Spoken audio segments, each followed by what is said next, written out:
Es una verdadera fortuna compartir con ustedes este lunes 16 de noviembre del año 2015 y es también una alegría poder trabajar hoy una semana que inicia precedida de un fin de semana con tantas informaciones. Vamos a ver la información internacional más importante que se ha producido en el fin de semana, que es el ataque, la matanza yihadista en París, capital de Francia.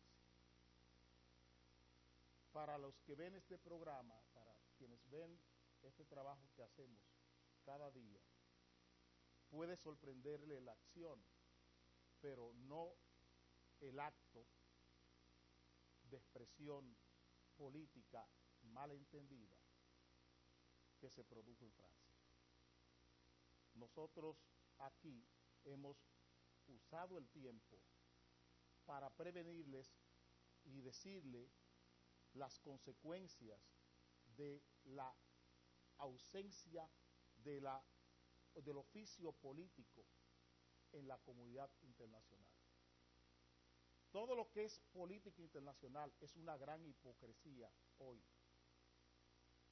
Todo el que le hable a ustedes desde un cargo público de política internacional está hablando de hipocresía. Porque los estados, los grandes, los medianos, los pequeños, carecen de medios pacíficos, de medios políticos para resolver los conflictos. Ese es el gran problema que tenemos hoy en el mundo. La ausencia de medios, de metodologías, de métodos pacíficos desde la política para darle solución a las demandas y conflictos que tiene el mundo. Con esta proliferación de estados fallidos que tenemos en Asia Menor, que tenemos en África, eso es el terreno fértil para que grupos de extrema derecha, de extrema izquierda, de extremismo religioso se manifiesten y se expresen. Porque no hay una precedencia política a nivel de liderato mundial para darle soluciones pacíficas a las demandas que tienen las sociedades. Oriente Medio, o sea, en esa zona donde está Siria, donde está Irak, Irán, donde está Jordania, Palestina, es la zona más neurálgica del mundo porque ahí está concentrado Arabia, porque está concentrado la mayor cantidad de un bien de demanda inelástica que se llama petróleo. Y lo propio con el gas natural. Dada esa situación económica y la gula internacional que tiene el mundo, que tienen las grandes naciones, los grandes poderes económicos del mundo y los grandes poderes financieros del mundo, y la ausencia de lideratos políticos ajenos, libres de la hipoteca de ánimo y de la hipoteca inmobiliaria con esos grupos, la mayor parte del liderato mundial hoy está vendido, está hipotecado, está fichado en las cuentas de las grandes multinacionales y de las grandes empresas financieras del mundo. Por eso no hay capacidad en la política para buscar solución pacífica a ninguna demanda. ¿Qué tenemos en Oriente Medio? Estados fallidos. Estados fallidos. Naciones fallidas. Las naciones que no son estados son naciones fallidas. Un Kurdistán, por ejemplo. Un Dagestán. Afganistán. Son estados fallidos. Y en esos estados fallidos es caldo de cultivo, es terreno propicio para que todos los extremismos se puedan manifestar. Los periódicos trajeron esto el sábado. Este es un titular que quise traerle a ustedes. terror en Francia. El Listín Diario traía este titular: el mundo reacciona. El mundo reacciona. ¿Con las caras de quiénes? Ahí está Vladimir Putin, Angela Merkel. Si siguen hacia abajo, por favor, van a ver en las dos fotos de abajo, verán a Barack Obama y a David Cameron, los presidentes o los ejecutivos políticos de las grandes naciones del mundo. ¿Qué responde Francia? Francia dice que está decidida a dar golpe por golpe. Aquí está lo que dice Francia. Francia decidida a dar golpe por golpe. Nosotros queremos aquí en esta mesa adelantarle algunas informaciones que servirán de pedagogía política de lo que ustedes verán en los próximos días, de antecedentes. ¿Qué tenemos en esa zona? ¿Qué es lo que tenemos? En nombre de una religión, en nombre del Islam, se está aprovechando una minoría que se siente agraviada, una minoría que se siente agraviada, usa el miedo para buscar sus objetivos políticos. Eso es el terrorismo. Cuando usted usa el miedo para buscar o alcanzar objetivos o soluciones políticas. Eso es el terrorismo. Esa minoría ha encontrado en Occidente, en la prensa y aquí en República Dominicana, hemos visto a mucha gente querer darle razones al terrorismo. Decir que es la respuesta, que es la consecuencia, que es la justicia contra los abusos que cometen las potencias en Oriente Medio. Y ese discurso es un discurso errado. Es un discurso errado. Porque quienes están dándole base social, base económica y base política a estas personas están perdiendo de vista que la misma hazaña que ellos usaron en Francia la usan en el Líbano contra su misma gente. Contra su misma gente. Detonan bombas, detonan kamikazes en templos árabes, en templos musulmanes, y matan y afectan más personas que las que ustedes vieron afectadas en París. Lo que pasó en el Líbano, lo que pasó en una mezquita en Arabia Saudita. 900 y tantos muertos. En Irak, ¿cuántos muertos tenemos en Irak cada día? En el Líbano, ¿qué tenemos en África?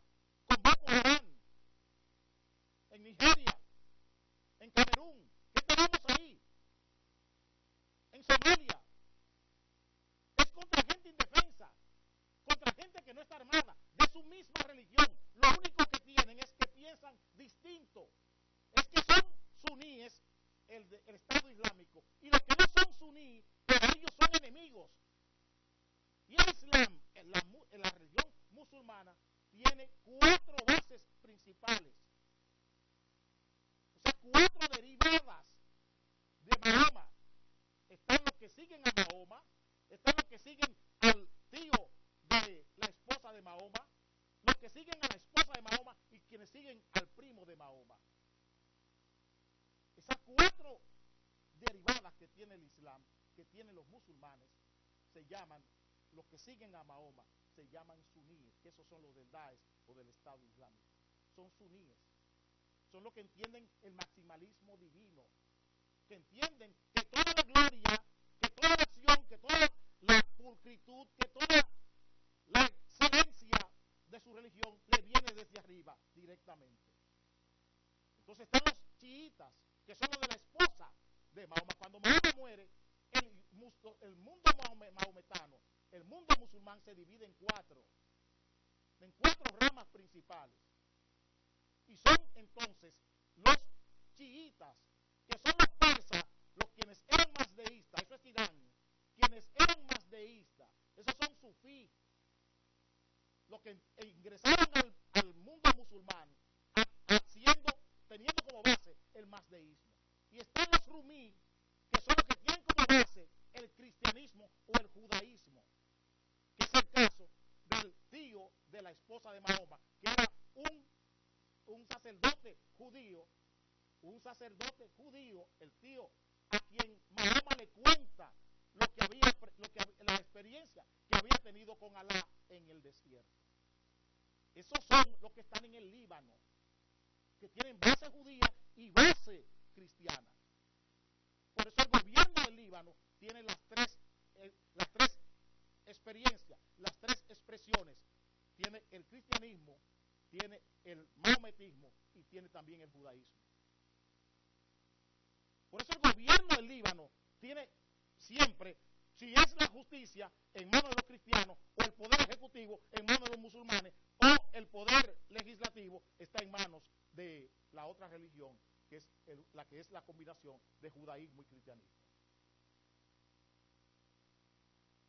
Esa realidad, la política internacional carece de medios pacíficos para bregar con ella. Y esa gente, y quiero dar una nota, en el árabe clásico, eso lo he aprendido con Hans Kuhn, con el teólogo católico, leyendo los libros de Hans Kuhn. En el árabe clásico no existe la palabra derecho. El musulmán no conoce la palabra derecho. El musulmán entiende que el derecho se lo da Alá, que el derecho viene de Alá, y lo que está en el Corán es lo que es derecho. No hay otra cosa para el musulmán, y máxime cuando se extrema en el caso del suní, que es el más extremista de todos. Osama Bin Laden era suní, el de Irak, Saddam Hussein, suní. Gaziara, los que no eran iguales que él, los que no pensaban iguales que él. Gaziara a los kurdos porque no eran suníes, porque eran chiitas. O sea que darle base a esta gente cuando actúan es una gran equivocación. Es una gran equivocación. El problema que estamos viviendo en el mundo hoy es que nadie quiere aceptar vivir en forma pacífica. Todo el mundo ha preferido el abuso como manera de comportamiento, como forma de relación política, social, religiosa. El abuso, el arrebato del derecho, el arrebato de la libertad del otro. Eso es lo que estamos viviendo hoy en el mundo. Y hoy Francia dice, golpe por golpe, va a la venganza. Usa los mismos medios que usan los terroristas. Va a matar a mansalva. Está matando a mansalva Francia. ¿Dónde está la política?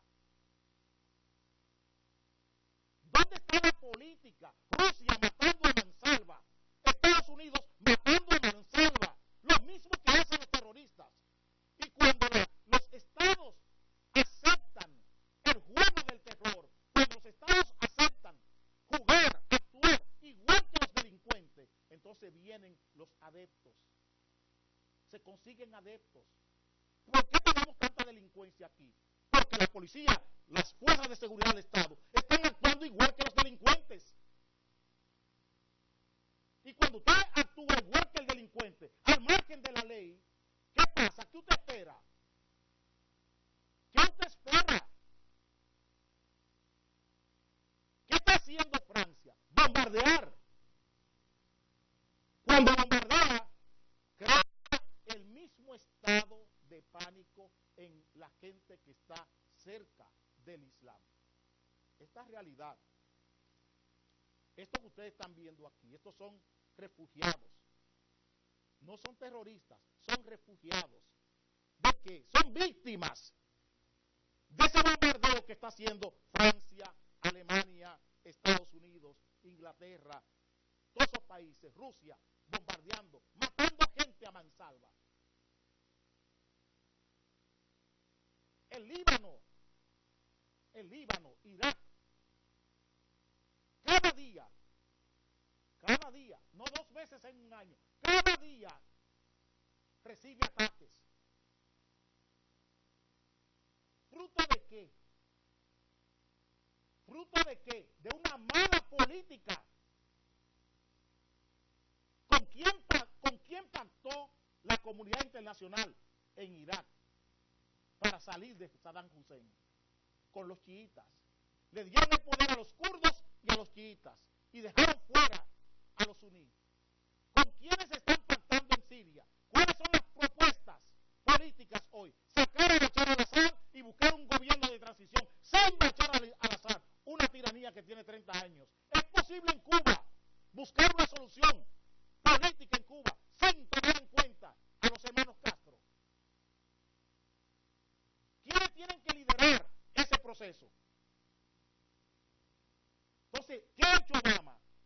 Pactar con los hermanos Castro. Para que ellos sean quienes lideren el proceso de transformación. Ahí ha actuado la política. ¿Qué están haciendo en Siria? ¿Qué están haciendo en todos esos países? Bombardear. ¿Qué están haciendo en Afganistán? Bombardear, matar gente. ¿Dónde está el diálogo? ¿Dónde está la conversación? ¿Dónde está la conversación? Francia declara la guerra al Estado Islámico. ¿En qué territorio está? Cuando usted declara una guerra, hay un protocolo para declarar una guerra. Y Francia, igual que Estados Unidos, cuando los ataques del 11 de septiembre, están igual que Bush, François Hollande, haciendo lo mismo que Bush. Vamos a matar gente. ¿Cuántos muertos tenemos? ¿Cuántos muertos tenemos en Afganistán? En Estados Unidos murieron 3.000, 4.000 personas con la Torre Gemela. Señores, ¿ustedes saben cuántas personas han muerto en Afganistán después del 2001? Más de 1 millón de personas. Más de 1 millón de personas. ¿Ustedes saben cuántas personas desplazadas tiene Afganistán hoy? Cerca de 3 millones de personas en fronteras de diferentes lugares, países y naciones de esa zona. Y todavía se sigue matando gente. Y siguen muriendo soldados de la coalición de la ONU en Afganistán. Siguen muriendo gente. ¿Qué pasa en toda la zona, en toda esa zona? Muertes y muertes. ¿Cuántos muertos tenemos en Irak del 2003 para acá, después que se mató a Saddam Hussein? ¿Cuántos muertos tenemos en Irak? En Irak. ¿Cuántos? Millones de muertos. ¿Dónde está la política? Es un genocidio lo que estamos viviendo. Porque no hay política. No tenemos en Europa un Willy Brandt. No tenemos un Jacques Chirac. No tenemos un François Mitterrand. No tenemos un Helmut Kohl, un Helmut Schmidt en Alemania. No tenemos un Olof Palme en Suecia. Eso no lo tenemos. No tenemos un Bettino Craxi ni un Guido Andreotti en Italia. Francia no tiene un Charles de Gaulle. Inglaterra no tiene un Winston Churchill. No tiene una Margaret Thatcher. Estados Unidos no tiene un Kennedy. No tiene un Franklin Delano Roosevelt. Rusia no tiene un Leonid Brezhnev. No tiene un Nikita Khrushchev. Asesinos es lo que tenemos hoy gobernando el mundo. Asesinos. Permítame cambiar de tema.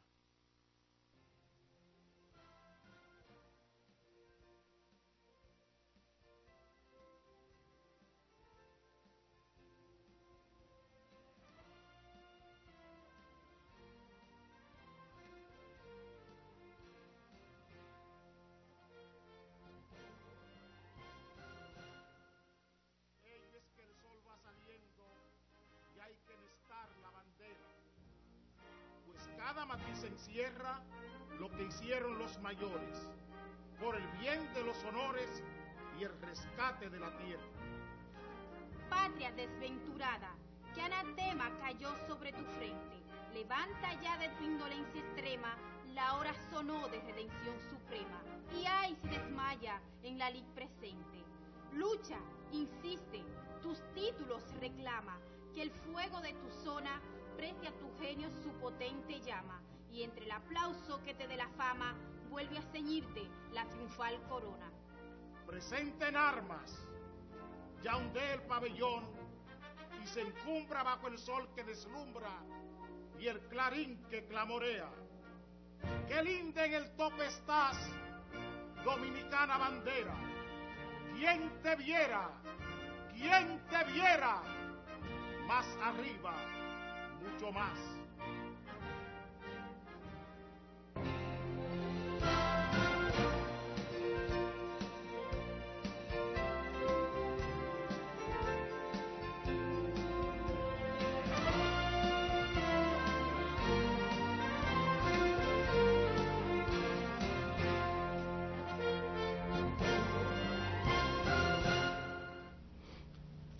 Ayer, cuando leía los periódicos,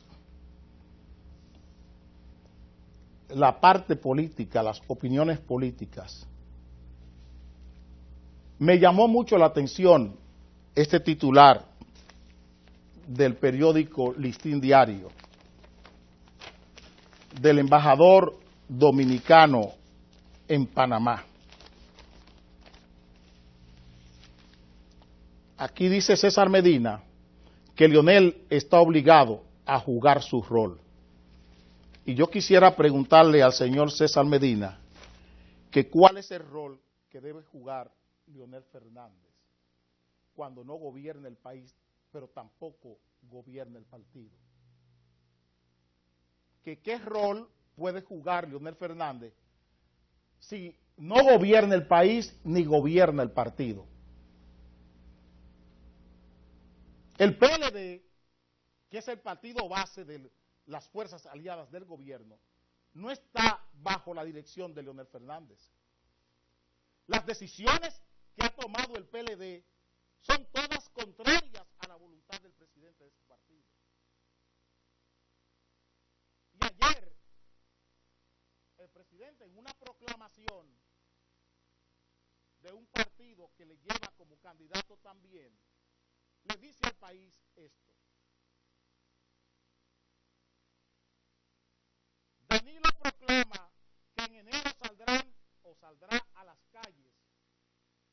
El aspirante a la reelección del PLD en el rojo arriba dice, acusa a sus adversarios de recurrir al descrédito y a la calumnia.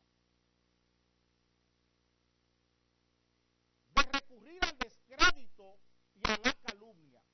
Y yo pregunto, esta página del periódico Hoy, de ayer, ahí donde está Quirino con una gorra, que Quirino dice que ahora lo trajeron al país a acabar con Leonel Fernández. Le pregunto a César Medina que qué rol puede jugar Leonel Fernández en este caso. ¿Qué rol puede jugar Leonel Fernández en este caso? Convertido en un fantasma en su partido, en un zombie, eso es lo que han hecho con Leonel Fernández, convertirlo en un fantasma en su partido. Y ahora el presidente habla de calumnia y descrédito. Señores, tenemos que decir muchas veces que este país ha tomado una deriva peligrosa. No lo hago para sembrar el miedo, lo hago para que entiendan que estamos al tanto y tenemos los correctivos, disponemos de los correctivos, porque podemos identificar los problemas que el país tiene. Cuando el presidente habla de descrédito y de calumnia, le pregunto, ¿qué usted hizo con su compañero de partido, Leonel Fernández? ¿Qué medios usted usó para desacreditar a su compañero de partido? Los medios más indecentes. Usar un narcotraficante, dar la voz pública a un narcotraficante contra el presidente de su partido. conoce un acto de deslealtad, de indecencia política peor que esa? Cuando usted dice que la oposición lo desacredita. Señor presidente, fue la oposición que indujo a un arquitecto a matarse, a quitarse la vida en la oficina de ingenieros supervisores de obra del Estado, porque colaboradores suyos, cercanos suyos, como son el señor Pimentel Carex y los hermanos Florencio, colaboradores cercanos suyos, y acépteme la palabra colaboradores, porque la otra palabra no quiero decirla. La otra palabra no la quiero decir, y si usted quiere se la digo también. La otra palabra de los hermanos Florencio no se la quiero decir. Por eso digo que tengan cuidado, porque no todo el mundo está aquí dispuesto a meterse la lengua en el ano. Todo el mundo no está dispuesto aquí a tener la lengua en el ano. Ustedes se están burlando de este país. Lo que pasó en el PSOE con el señor Pimentel Carex y los hermanos Florencio es un decreto de la oposición con el crédito de su propio gobierno. Es su propia jerarquía como presidente de la República, como presidente de la República, la que está en juego aquí. Lo que usted ha puesto en juego es su propia jerarquía presidencial. Con este caso, cuando usted habla de descrédito, de calumnia, 138 muertes por dengue, ¿es obra de la oposición para desacreditarlo o es incapacidad? Para decirlo de buena forma, incapacidad. No, es reñir, es colindar con un comportamiento psicópata. Eso es lo que usted está haciendo. Sus acciones son de un psicópata, de una persona que no expresa remordimiento ni dolor por el sufrimiento ajeno, ni por el sufrimiento que causa en la sociedad dominicana. 138 muertes por dengue, por la benignidad de su gobierno. Y usted todavía hoy, la gente del país que va a la calle y no le pide disculpas al país, no exprese su disculpa a esta nación por ese daño que usted le ha causado a familias dominicanas. Presidente, piense. Los dominicanos somos seres humanos de carne y hueso. De carne y hueso. Igual que usted, igual que sus hijas, igual que su mujer. Igual que todos los ladrones que usted tiene al lado suyo. Tenemos carne y hueso. Y lo que este país está sufriendo no es para que usted en noviembre le diga a este país su oferta es que van para la calle. ¿Y dónde están los problemas que siente el dominicano hoy? ¿Qué pasa, presidente, con la salud de la gente? ¿Qué pasa con los medicamentos? ¿Qué pasa con la comida de la gente? ¿Qué usted tiene que decirle a la bolsa que usted está cometiendo? A los precios que usted está producto de primera necesidad. ¿Qué carácter de calle? Usted está en la calle hace tiempo. Usted está en la calle. Yo no parece un miembro de la Junta Central Electoral diciendo que se haga una campaña antes de tiempo. Cuando usted tiene la esposa de ministra de Hacienda, Jacqueline Ortiz, está decretando a los fondos públicos, dando cheques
cambiar de tema.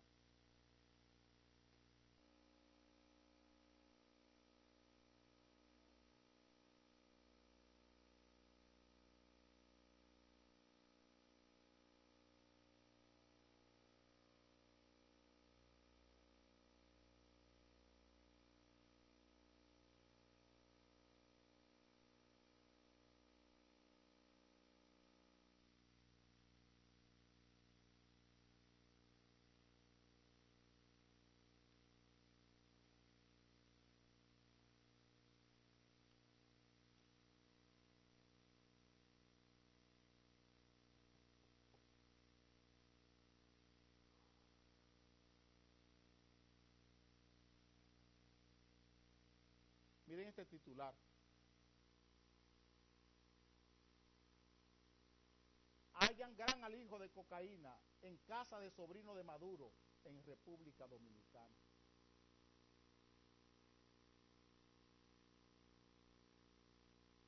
¿Qué le decíamos el viernes a ustedes con ocasión de la interdicción de los familiares de la primera dama de Venezuela en Haití?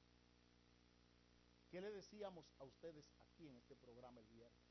Que esa droga estaba aquí. Todavía hoy se llenó la villa en La Romana.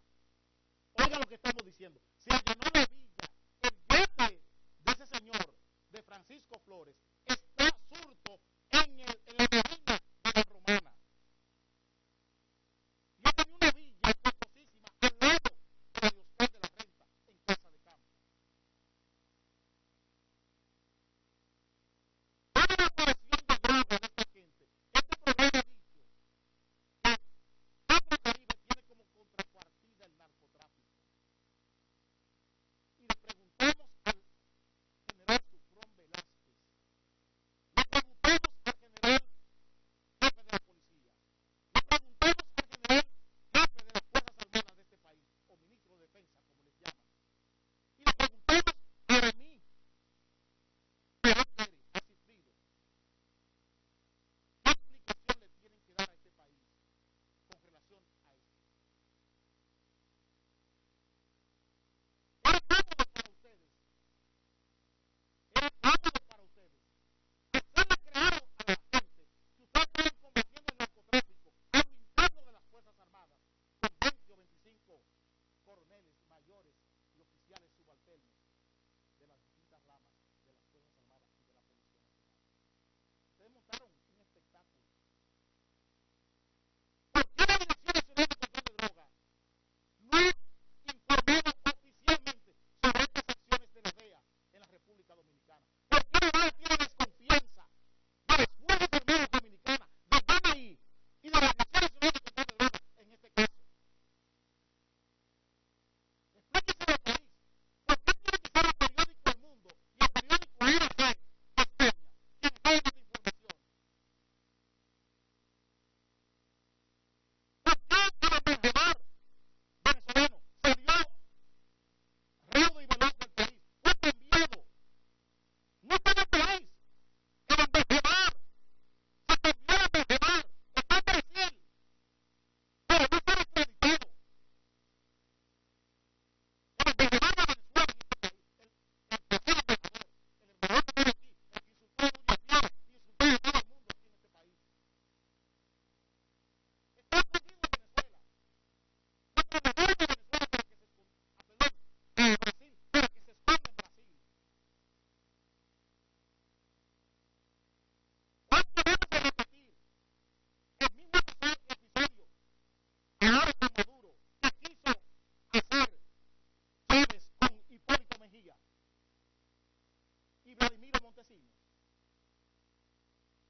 María no ha dicho nunca esto.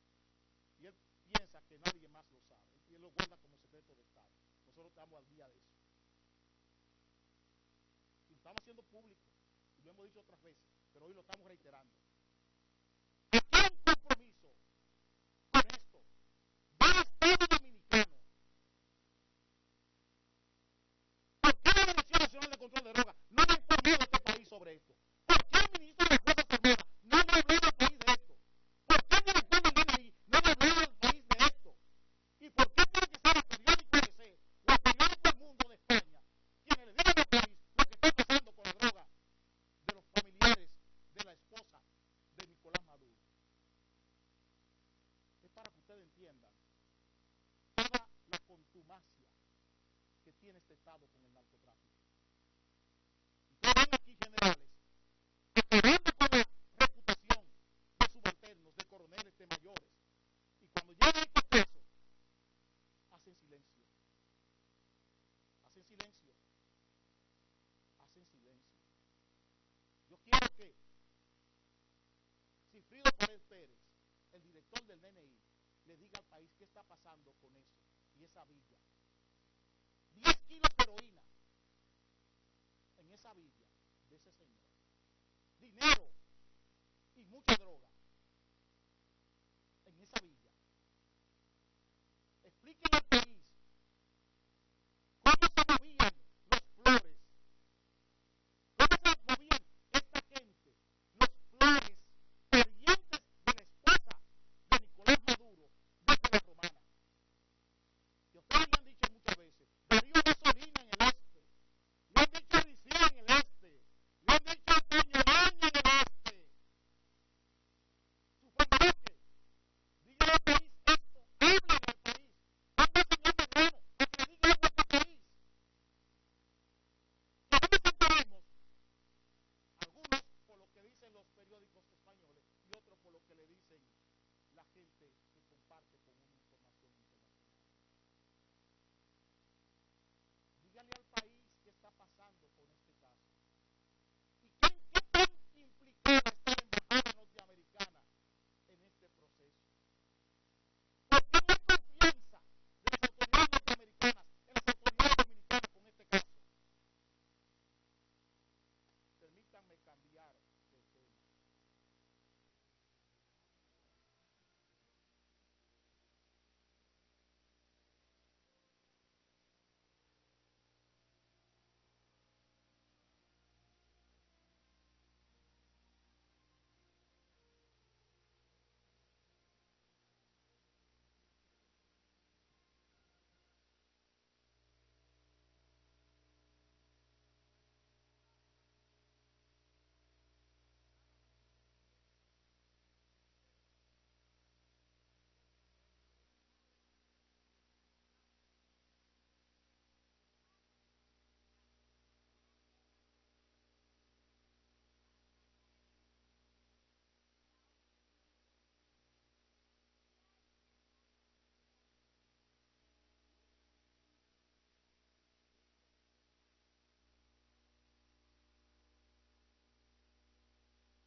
El juez de la Suprema Corte de Justicia, Alejandro Moscoso Segarra, tuvo a bien escribir este artículo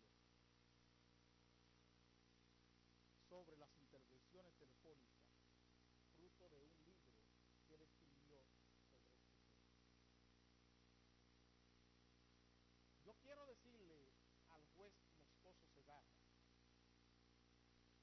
que su aporte es muy bueno. El problema de esto no es el sermón,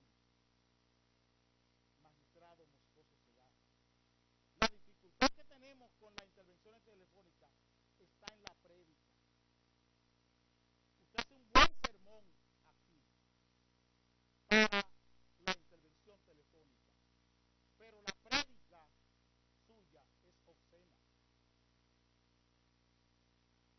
Esa prédica suya es obscena, magistrado Moscoso Segarra, porque la persona que menos está llamada a hablar o a escribir de intervenciones telefónicas en este país, creo que es usted. Porque usted siendo fiscal del distrito, en el caso Figueroa Agosto, usted violó la ley en reiteradas ocasiones, interviniendo teléfonos privados. Y fue más lejos. Usted cogió fotos íntimas, oiga bien lo que estamos diciendo, fotos íntimas de Sobeida Félix y de un grupo de mujeres en este país y las hizo públicas sin la intervención de un juez. Quien menos puede hablar de intimidad en este país es el juez Alejandro Moscoso Segarra. Quien menos puede hablar en este país de intervenciones telefónicas es el juez Alejandro Moscoso Segarra. Porque siendo fiscal, en la fiscalía de él, se abusó de la intimidad de miles de dominicanos en este país, incluyéndome a mí.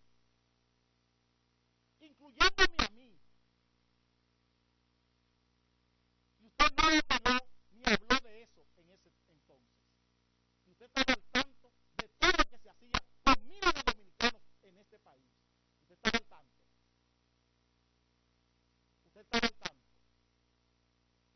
Indotel tiene sentencias que obligan a Indotel a arreglar esto. ¿Dónde está la hacienda del juez Moscoso? Por eso hablo de la prédica. Es bonito el sermón. El sermón es maravilloso. Pero la prédica de este sermón es obscena, es indecente, en la boca y en el puño, en la mano del juez Moscoso Segarra. Porque no está autorizado. Carece de autoridad para hablar de intervenciones telefónicas. Una persona que esa ha sido su práctica. Repito, una persona que esa ha sido su práctica. Señora, lo que pasa en la Suprema Corte de Justicia para intervenciones telefónicas, eso no tiene madre. Ustedes saben que hay oficiales de la policía y oficiales del ejército pagados por la Suprema Corte de Justicia simplemente por estar oyendo teléfono, para espiar a la gente. Repito, hay oficiales generales de la policía y hay oficiales generales del ejército pagados que cobran en la Suprema para intervenir teléfono. En la Suprema Corte de Justicia. Y este señor nos está hablando de esto. Este señor, Alejandro Moscoso Segarra, nos está hablando de intervenciones telefónicas. A la Suprema Corte de Justicia se le pide a generales de la policía y a generales del ejército para que intervengan el teléfono y le dieran informaciones sobre intervenciones telefónicas en tribunales.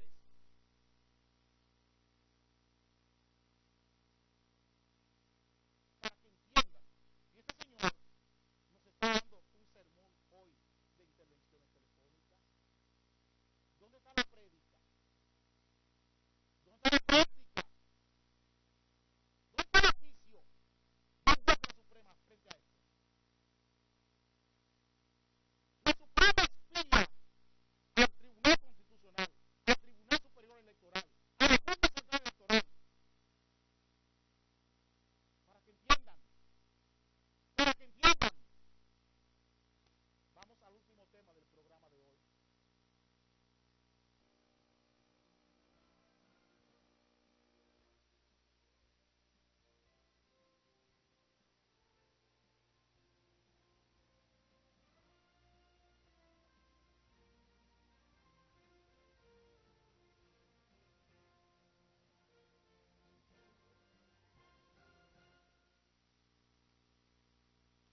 esto pasó ayer.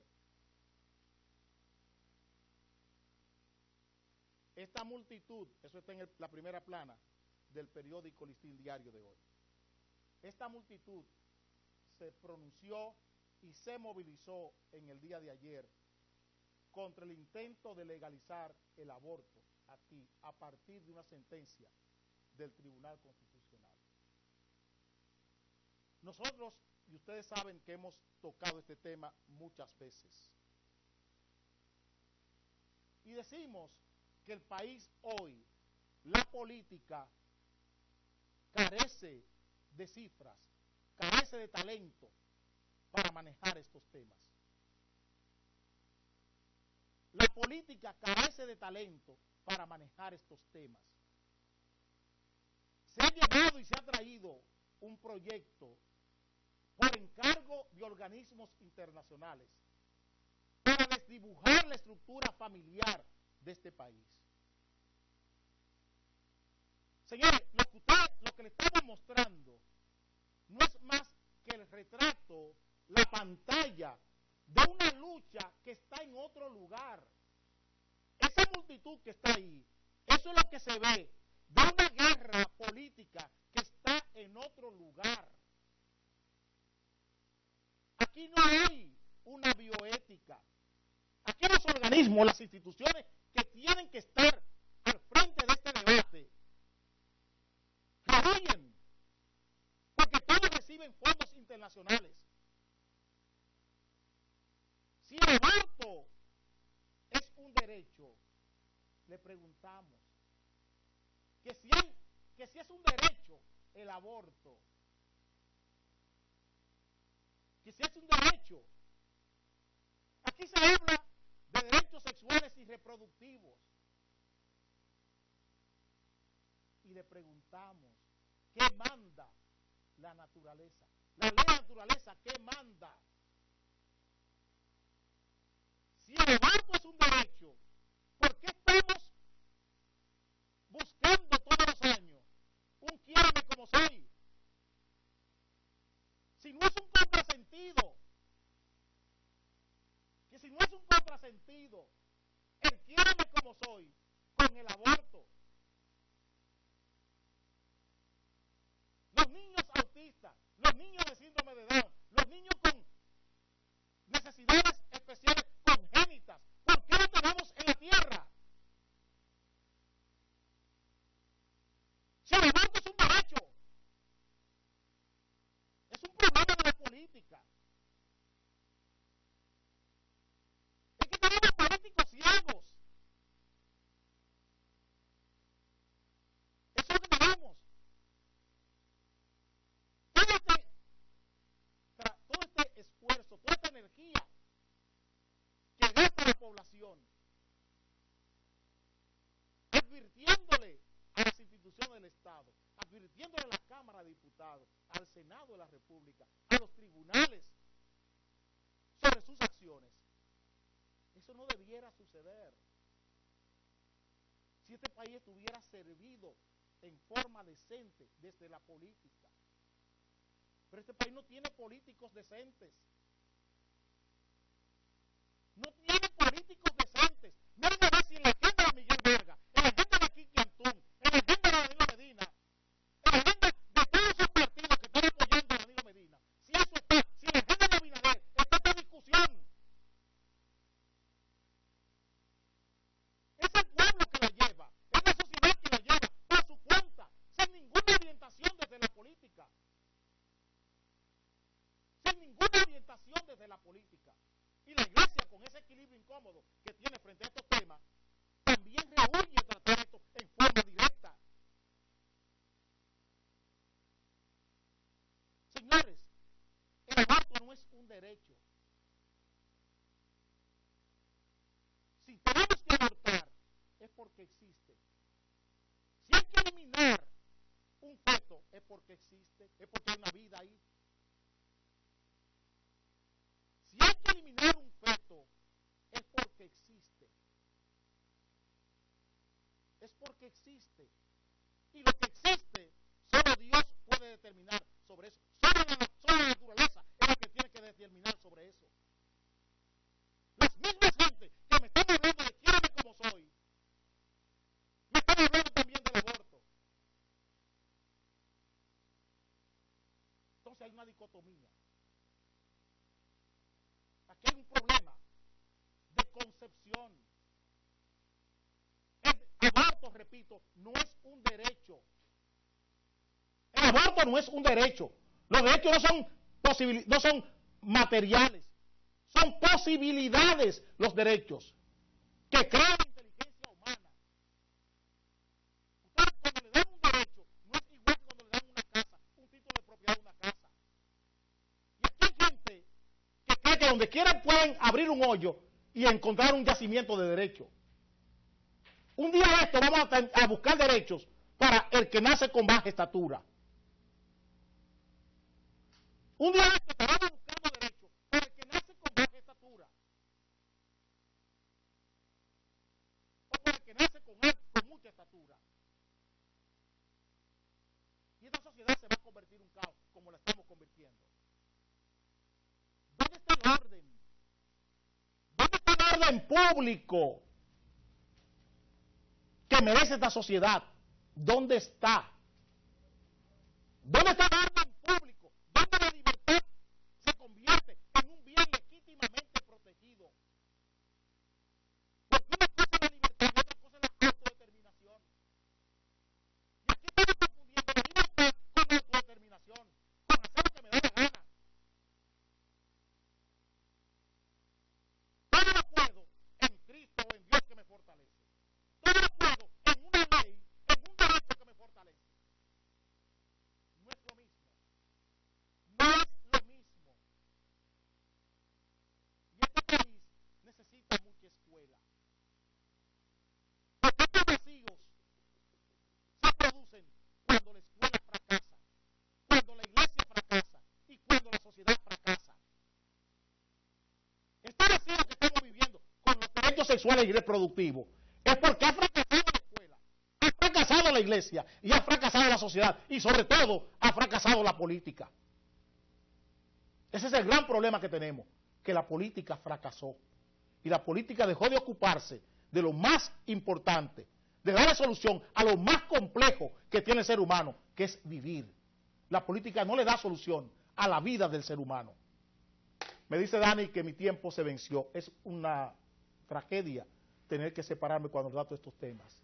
Es una tragedia, porque lo corto y no puedo terminarlo. Pero hay que complacer a Miguel Ángel y a Dani, a Heriberto y a Mauri. No es una obligación, pero si quieren sufrir un poquito más, podemos hacerlo mañana a las 7 de la mañana.